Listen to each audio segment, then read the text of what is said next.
I was not always a king. Once, I was just a wanderer, a swordsman without a name or a home, drifting between forgotten cities and dying deserts.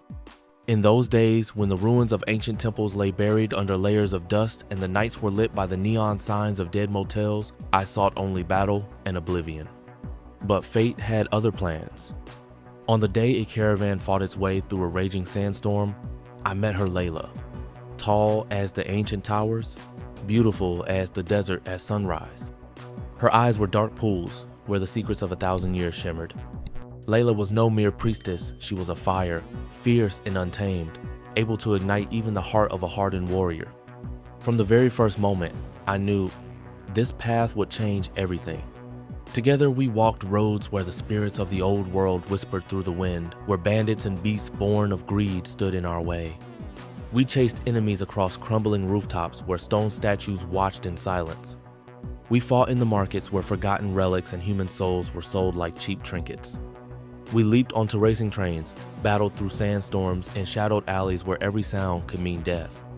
We stood on the barricades when the city itself was drowning in flames, holding the line when all else crumbled. And every time my strength faltered, I looked to Layla, to her proud stance, to the fire burning in her eyes, and I remembered why I fought. We were more than warriors. We were sparks of light in a world sliding into darkness. Armies rose against us, those who wished to erase history and sell the future piece by piece. Monsters made of sand and ancient technologies stood in our path. But no blade broke us. No storm could turn us away. When the final battle ended, when the winds died down and the sands buried the scars of war, I stood among the ruins and made a vow. I would no longer be a wandering sword.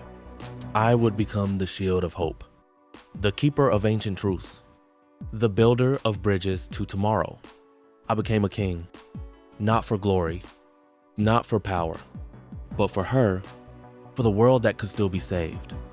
And as long as breath fills my chest, as long as the sun rises over the seas of sand, as long as even one soul believes in the light, I will never lower my sword. I am the Scorpion King, and my story has only just begun.